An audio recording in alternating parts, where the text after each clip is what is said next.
qu'on a nous à Prodema, c'est d'arriver à convaincre des gens qui sont plus dans le milieu agricole, qui vivent moins à la campagne, plus en zone urbaine, qu'il existe de très beaux métiers dans cette filière.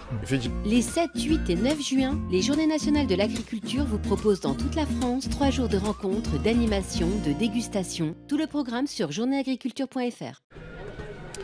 Benoît, là tu as été magique ici aux arènes de Lutèce, hein, à Prodema, le machinisme. Venir avec un simulateur de tracteur, c'est clair que là, c'est le stand que personne ne loupe. Oui, c'est vrai que tous les enfants, quand ils arrivent là, ils veulent tous essayer. Effectivement, quand dans une classe, quand il y en a un qui n'a pas pu essayer, on le voit partir contrit et vexé, je veux dire, hein, donc c'est clair. Et les petites filles comme les petits garçons. Et les petites filles comme les petits garçons. C'est vrai que dès notre plus jeune âge, filles ou garçons d'ailleurs, on a toujours un petit tracteur ou une ferme en tout cas.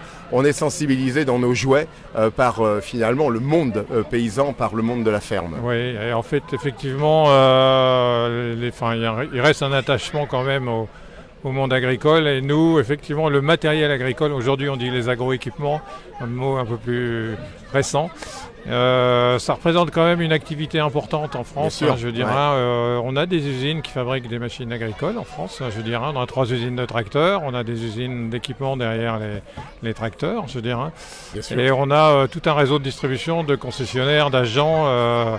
Ça représente, j'ai plus les chiffres en tête, le nombre de personnes qui travaillent dans cette filière, mais c'est relativement important. Et c'est une filière qui embauche tous les ans. On manquerait même de gens. Et, en fait, l'objectif qu'on a, nous, à Prodema, c'est d'arriver à convaincre des gens qui sont plus dans le milieu agricole, qui vivent moins à la campagne, plus en zone urbaine, qu'il existe de très beaux métiers dans cette filière. Effectivement, il ne faut pas hésiter à questionner. Alors c'est vrai que c'est au-delà de ces métiers, la performance, l'innovation, la technologie, le confort aussi. Il ne faut pas oublier qu'on passe beaucoup d'heures dans ces machines, ces tracteurs, si on reste un petit peu singulier, l'assise, la climatisation, la sonorisation. C'est vrai que la pénibilité a été quand même gommée quasiment. Ah oui, les matériaux, de ce point de vue-là, au niveau confort, ont beaucoup évolué, sont aujourd'hui des outils confortables. Ça va même aujourd'hui, en termes de confort et de facilité de conduite. Un tracteur aujourd'hui, les tracteurs les mieux équipés sont des robots. Oui. En fait, on lâche le volant. Un tracteur aujourd'hui a un GPS tellement précis qu'on est capable de localiser à 2 cm près sur le sol. C'est incroyable. Alors, cette absence de pénibilité, en tout cas cette grande réduction, c'est vrai que c'est aussi une ouverture, on l'évoquait, aux femmes, beaucoup d'agricultrices aujourd'hui.